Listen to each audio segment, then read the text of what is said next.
अस्सलामुअलैकुम नाजरीन, मैं सबीहा तबस्सुम और आप देख रहे हैं अंबेडकर उर्दू न्यूज़। सबसे पहले पेश हैं सुर्खियां। हफ्ते की शाम तेलंगाना काबीना का इजलास। इलाहाबाद से 5 साल से लापता बच्चे को तेलंगाना पुलिस ने असम में ढूंढ निकाला। लालू प्रसाद यादव की जमानत मंजूर। और वजीर आजम के मशवरे पर पीयूष गोयल संभालेंगे रामविलास पासवान की वजारत का कामकाज। और अब खबरों की तफसील। तेलंगाना काबीना का इजलास हफ्ते को वजीर आला के चंद्रशेखर राव की सदारत में मुनक़िद होगा। ये इजलास वजीर आला के कैंप ऑफिस वाक़े बेगमपेट में 5 बजे शाम मुनक़िद किया जाएगा। इस इजलास में 13 अक्टूबर को शुरू होने वाले 2 रोज़ा असम्बली इजलास में पेश किए जाने वाले बिल्स पर तबादले ख्याल किया जाएगा। वजीर आला के दफ्तर की जानिब से जारी करदा प्रेस रिलीज़ में ये बात बताई गई। तेलंगाना पुलिस की जानिब से तैयार करदा चेहरा शनासी के सिस्टम दर्पण की मदद से इलाहाबाद के हांडिया से 5 साल से ज़्यादा अरसे से लापता लड़के को असम के गवालपुरे के चाइल्ड वेलफेयर सेंटर CWC के चाइल्ड होम में पता चलाया जा सका। उस लड़के की शिनाख्त सोम सोनी के तौर पर की गई है, जो 14 जुलाई 2015 को अपने घर से लापता हो गया था। उस लड़के को 23 जुलाई 2015 को असम में गोपालपुर पुलिस ने देखा और उसको मुकामी चाइल्ड वेलफेयर सेंटर में दाखिल करवा दिया। तेलंगाना के एडिशनल DGP वीमेन सेफ्टी बिशमुल शी टीम्स व भरोसा सेंटर स्वाति लकरा ने ये बात बताई। तेलंगाना में गुज़िश्ता घंटों के दौरान कोरोना वायरस के 1891 मुस्बत केसेस दर्ज हुए हैं और 8 अफराद की मौत हो गई। इससे रियासत में कोरोना केसेस की कुल तादाद 2,08,535 हो गई है। रियासत में कोरोना केसेस की तादाद तकरीबन 2 लाख तक पहुंच गई है। हलाकतों की तादाद 1,208 हो गई है।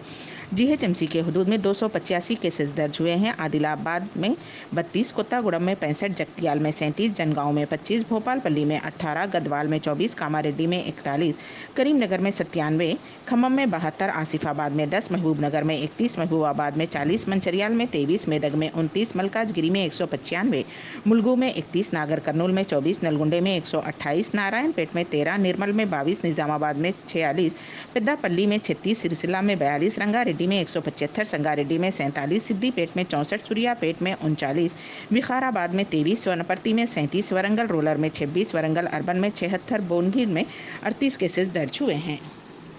हैदराबाद में एक बहू ने सास पर बरसरेआम सड़क पर हमला कर दिया। ये वाक़या मल्लेपल्ली के फिरोज़ गांधी नगर में पेश आया। उज़्मा बेगम नामी खातून ने अपनी सास तस्लीम बेगम पर घर के सामने सड़क पर मारपीट की और उन्हें सड़क पर गिरा दिया। बताया जाता है कि उज़्मा बेगम का शौहर उबैद अली खां कुछ साल कबल सऊदी गया था। उसके बाद उसकी वालदा, बीवी और बच्चे फिरोज़ गांधी नगर में रह रहे हैं। गुज़िश्ता रोज़ उज़्मा ने उसे अपने शौहर से फ़ोन पर बात न करने की इजाज़त न देने का इल्ज़ाम आयद करते हुए सास पर हमला कर दिया और तग़ज़िये की परवाह नहीं करता था। ये मनाजिर वहाँ के CCTV कैमरों में रिकॉर्ड किए गए।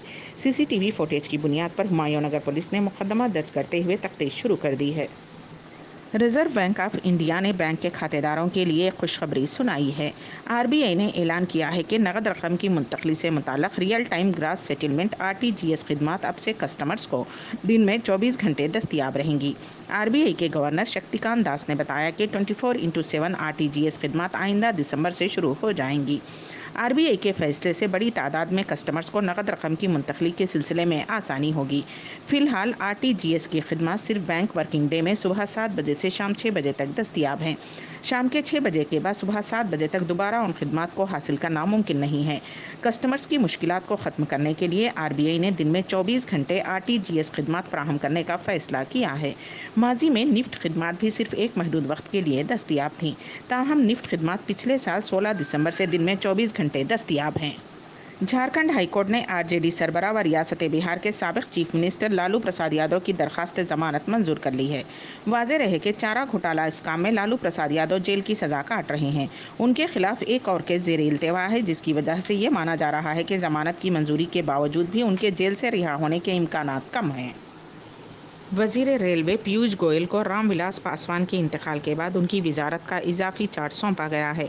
सरकारी ज़राए ने जुमा के रोज़ बताया कि वज़ीर आज़म नरेंद्र मोदी के मशवरे पर पीयूष गोयल को खुराक और उमूर सारिफिन की वजारत का इजाफी चार्ज सौंपा गया है। रामविलास पासवान का गुज़िश्ता रात इंतकाल हो गया। वो 74 साल के थे। मरकज़ी वज़ीर कुछ दिनों से दारुल हुकूमत के स्कॉट हॉस्पिटल में दाखिल थे। काबिल ज़िक्र है कि रामविलास पासवान का हाल ही में दिल का ऑपरेशन हुआ। उससे कबल उनका कई बीमारियों का इलाज बैरून ममालिक से चल रहा था। महाराष्ट्र ATS ने हिंदुस्तान एरोनॉटिक्स लिमिटेड के एक मुलाजिम को खुफिया इत्तला लीक करने के मामले में गिरफ्तार किया है।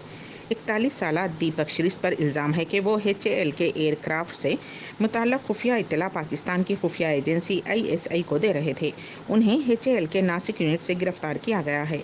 DCP ATS विनय राठौर के मुताबिक हमारे पास एक बिल्कुल ठीक जानकारी आई थी कि HAL में काम करने वाले दीपक श्रीस, जो वहां पर असिस्टेंट सुपरवाइज़र के तौर पर काम करते थे, वो सोशल मीडिया की मदद से HAL के एयरक्राफ्ट और फाइट जेट की जानकारी पाकिस्तान को देते थे। हमने उन्हें सीक्रेट एक्ट के तहत गिरफ्तार किया है। आगे की जांच चल रही है। दुबई में एक पाकिस्तानी रातों रात करोड़पति बन गया। मोहम्मद शफीक नामी पाकिस्तानी ने Dubai duty free millennium lottery मुकाबले में $1 मिलियन 7 करोड़ 33 लाख रुपये हिंदुस्तानी करेंसी की लॉटरी जीत ली। मोहम्मद शफीक ने कहा कि वो अभी भी यकीन नहीं कर रहे हैं कि उसने लॉटरी जीत ली है। मोहम्मद का कहना है कि वो लॉटरी में हासिल की गई रकम अपने बच्चों की तालीम के लिए इस्तेमाल करेंगे। मोहम्मद ने बताया कि उनके कुल 7 बच्चे हैं और उस लॉटरी की रकम से उन्हें कोई परेशानी होने नहीं देंगे। अम्बेडकर उर्दू न्यूज़ के अख्तिताम से क़ब्ल दोबारा सुर्खियों पर एक नज़र। हफ्ते की शाम तेलंगाना काबीना का इजलास।